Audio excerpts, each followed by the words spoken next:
Hi guys, and welcome back to my YouTube channel, Cooks by Carrie.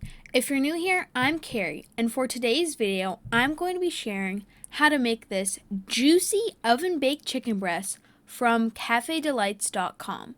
This recipe was definitely juicy, maybe not my favorite, but maybe you guys should give it a try. Let me show you how to make it. For today's recipe, you are going to need some brown sugar, paprika, dried oregano, salt, garlic powder, onion powder, black pepper, chili powder, some 4 large chicken breasts, olive oil, butter, garlic, and some fresh chopped parsley. Now to start off, you're going to want to preheat your oven to 425 degrees. However, I forgot to show this, but I did do this step. But now, next, I'm going to use a meat mallet or rolling pin and pound each chicken breast to about 2 centimeters at the thickest part. And you want to make sure all your fillets are the same thickness to ensure even cooking. I got my chicken breasts at my local grocery store and they came prepackaged, so I thought that it'd be perfect to just pound them in the bags, bags.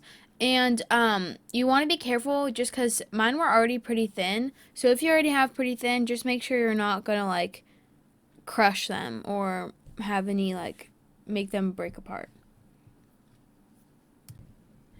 Now in a small bowl, I'm combining all my spices and my sugar. And I'm going to just use a fork and mix them until they're all combined. This is what's going to be the rub for the chicken. Now I've taken a baking pan lined with aluminum foil and I've transferred the chicken onto this, and I'm going to toss the chicken in the seasoning and rub it all to coat. And then I will take some olive oil in a second and pour it all over. Now, when I'm rubbing it on, the chicken was definitely super seasoned, and it was definitely good, but I think I could have put more of the seasoning in the pan and a little bit less on the chicken itself because it was a very strong flavor. So that's just one tip I have. So I just kind of evenly spread out all of the chicken, all the seasoning to all the chicken. But like I said, I think you could use a little bit less. Now, like I said a second ago, I am just pouring my olive oil on top of my chicken. I just evenly poured it on all the chicken breasts, and then the rest I just put on the pan.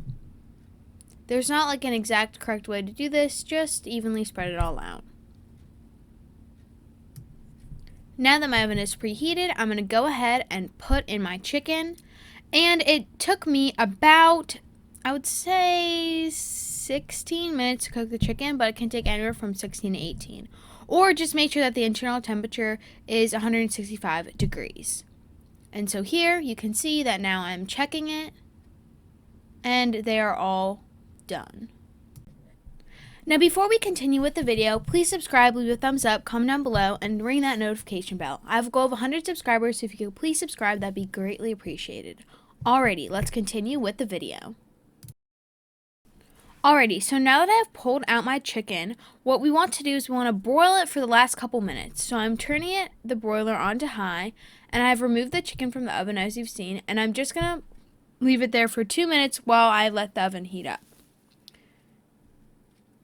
Now I'm going to go ahead and put the chicken back in. If you use parchment paper instead of foil on your sheet, you want to take it off because it will burn.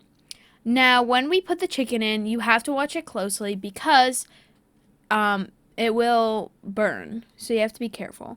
So I'd say this took me 2 minutes, and after 2 minutes, you could see it was starting to get a little burnt. So I quickly rushed to get it out to make sure that my chicken could still be saved. And it was fine, but just you want to make sure that it's not going to be burnt if you can. And I'm removing it from my plate now and putting it on, and I was really happy with how it looked. It looked very delicious, and even though you can see like some burnt on the pan, it was still okay. And I tried to get a little bit off, and then I knocked it off right there. There's just a little extra bit, so that's okay. So now that my chicken is done, I am going to tent it loosely and leave it for 5 minutes like that. This just allows it to get more juicy and stay really good. Now, this step is optional, and if I did the chicken recipe again, I think I would skip it, but I'm just going to show you anyway. So, while the chicken is tented, what you're going to want to do is melt your butter in a small saucepan. Then we're going to, in a second, saute some garlic, add in the parsley, and we get this kind of garlic butter sauce for the top. Again, I don't think that this was completely necessary or that good, but if you want to do it, that's up to you. So yeah, I just let the butter melt, and then we'll go on to the next step. I forgot to mention just now that I put it on medium heat, and I'm just continuing to let the butter reduce. Now, while we watch the butter melt, I thought I'd tell you what this chicken tastes like. Now, I wasn't exactly sure what type of flavor it would be, but it ended up kind of being like an Indian style chicken, and I thought it was pretty good. I don't know that I'd make it again, but it was pretty good. So now that my butter is all melted, I'm going ahead and adding in 2 cloves of garlic. Now, you'll see that mine are cubes because at my local grocery store, I can buy frozen garlic that's already minced. So if you don't have that available to you, just go ahead and chop 2 garlic cloves and mince them very finely and then add them in. And as you can see, I'm just stirring very nicely until it's all combined. And this is like a saute. Now the last step for the sauce is adding in my parsley. At this point I turned the heat off and I had reduced it to low beforehand. So now heat's off, just stirring in the parsley, and then I am done.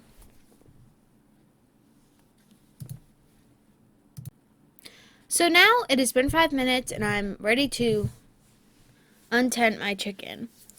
So here it is, and I just put it on 4 individual plates, and I added some cooked rice. You could also add some baked carrots to this dish or some bread on the side, really anything you want. And I thought this was a very a really good healthy meal. Again, for me personally, I think I'd rate it a 5 out of 10. I think it was just average. I think it was really, really juicy, and so coming from the oven, I think that I would give this recipe lots of props. Just the flavor wasn't my favorite. And just lastly here, when I skip the rice on, I'm using an ice cream scooper just to give it a bit more, I don't know, flair, fanciness to it, but you can use whatever you want to scoop it. Or you don't even have to have rice, like I said before. Alrighty guys, that's it for today's video. Thank you so much for watching. If you haven't already, please make sure to follow me on Instagram at Cooks by Carrie. I post lots of photos of food I cook. If you haven't already, make sure to like, subscribe, comment down below what you'd like to see next. I'm really open for suggestions and I want to hear from you guys. And make sure you share this video with a friend if you enjoyed. Alrighty, bye guys.